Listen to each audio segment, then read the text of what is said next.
Kevin Owens comes down to the ring to address Survivors Series Wargames. A huge triple threat match is added to the card, and we see a huge match between RHEA, Ripley and ASUKA to see who will get the advantage in the Women's Wargames match. All of this and more on RHEA.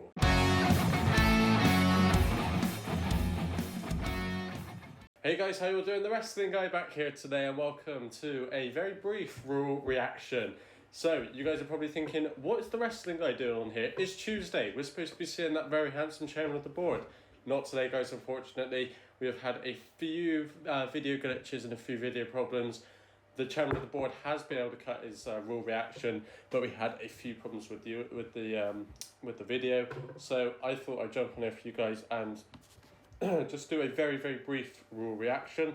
It is going to only be a brief one, but if you wanted to see a more in-depth RHEA reaction, the chairman of the board is cutting that on our Let's Talk Wrestling podcast.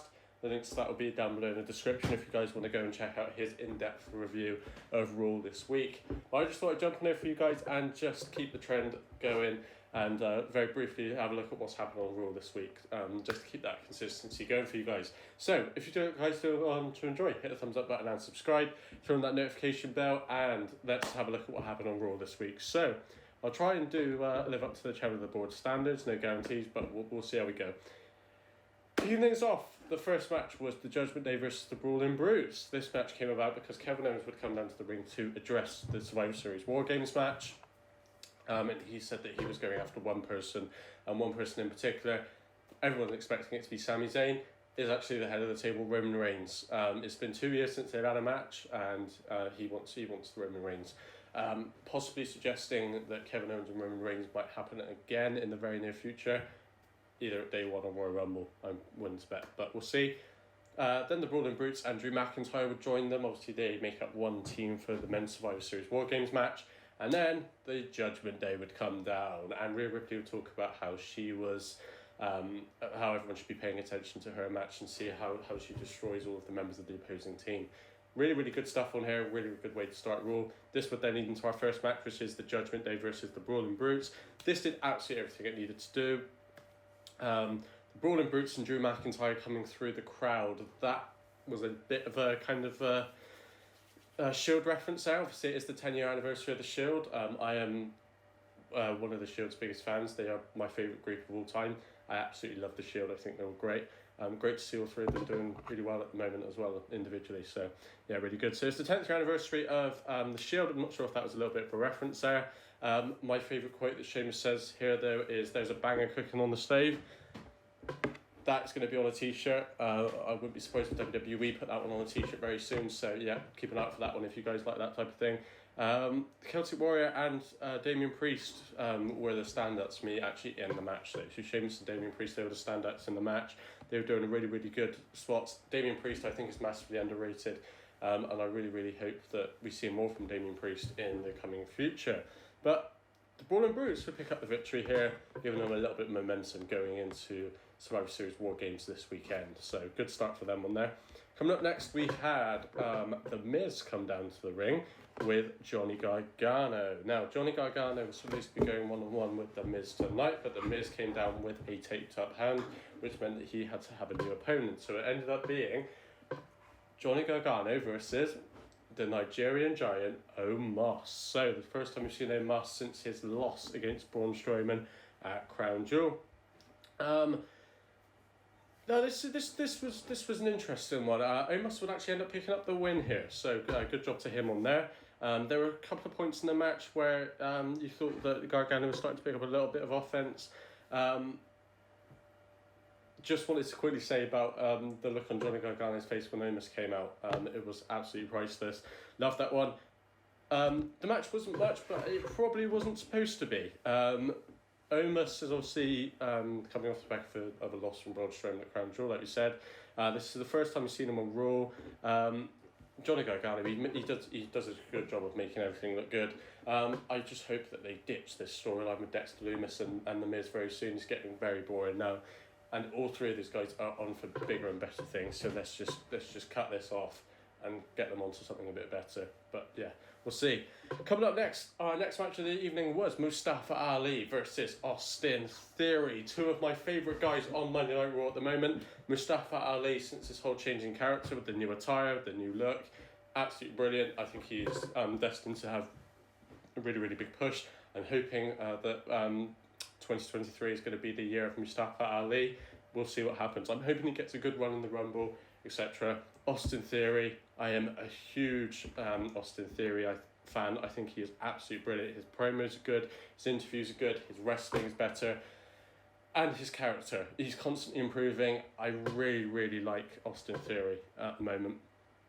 This was a solid match, and I think both these guys benefited from having this match. Obviously, we do find out that there's going to be a triple threat match at Survivor Series Wargames involving the defending champion Seth freaking Rollins, Bobby Lashley, and Austin Theory for the United States Championship. That's going to be an absolute banger. I am really, really looking forward to that one. I would have liked Mustafa Ali to have been added into this match, though. I thought that Mustafa Ali would deserve to be on a premium live event card, and I think that he would really benefit from having that match in his arsenal as well. However, we do go into a bit more detail about that on our Survivor Series predictions, so do keep an eye out for that one coming up very soon. Austin Theory would end up picking up the win here again, so Mustafa Ali not afraid to take a few losses at the moment, which you've got to respect from a wrestler. Some really, really good moves by both guys here. I absolutely love the A-Town down for a move. I think Theory does a fantastic job with that. Ali's Tornado DDT was absolutely perfect. I don't think that he could have done a much better job there. The Sunset Flip Powerbomb they performed in the corner looked absolutely fantastic. A lot of moves by both these guys are very easy to kind of mess up, and they were kind of going very close to the edge with it. And it was absolutely fantastic. I really, really did like this match. When Bobby Lashley came out, he got a really, really good reaction, and he played into it so well. This is kind of making me think maybe Bobby Lashley is not a heel just yet. He's kind of edging more towards becoming a heel, but maybe he's not quite there yet. Maybe he's kind of floating on that line between face and heel. The triple threat match, though, at Survivor Series Wargames is going to be amazing. Really, really looking forward to that one.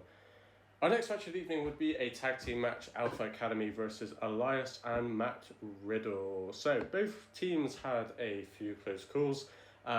Elias and Riddle ultimately would pick up the 1-2-3, which is a bit of a change because we have seen the Alpha Academy on a bit of an individual winning streak at the moment. Elias and Chad Gable had some really, really good chemistry in this match, which is interesting to say. I think Elias is a lot better than people make him out to be. I think Elias is kind of overshadowed a little bit by the character, and I think people don't really look at him as a wrestler. I think that he is really, really good, and I would like to see him really elevate, really kind of be pushed and elevated towards the top, because he's really good, really, really good. Great technical wrestler. He's got that technical style that you like from a wrestler. And Chad Gable is one of the best at the moment in terms of wrestling. His Northern Light suplexes are absolutely beautiful. And I do like Matt Riddle wrestling as well. I think he's really, really good as well. So good win there for Elias and Matt Riddle. Maybe that's a tag team. Maybe that's a tag team that Triple H wants to experiment with and try. We'll see. We'll still see on there. Coming up next, we had a WrestleMania rematch. It was Baron Corbin versus Drew McIntyre. And obviously Baron Corbin would come down to the ring with JBL. Now JBL is an interesting one. He's the story he's doing with Baron Corbin at the minute is a lot of people liking it. I'm not a huge fan of it. I don't massively rate Baron Corbin. I know the chairman of the board, is a kind of quite a big fan of Corbin. But there's partnering with JBL, I think, was a really, really good move. Again, Baron Corbin and JBL backstage playing cards, old APA style with Farouk and Bradshaw. This was really, really good on here. Drew McIntyre would come in. This would end up being a match. Like I said, rematch from WrestleMania. These two had a great match at WrestleMania. They did an absolutely fantastic job.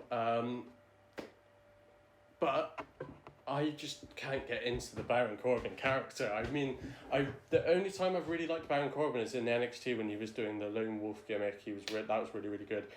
His theme song, I'm not a massive fan of. I don't like the look, kind of his attire. His arsenal of moves are very basic, although I do like the End of Days.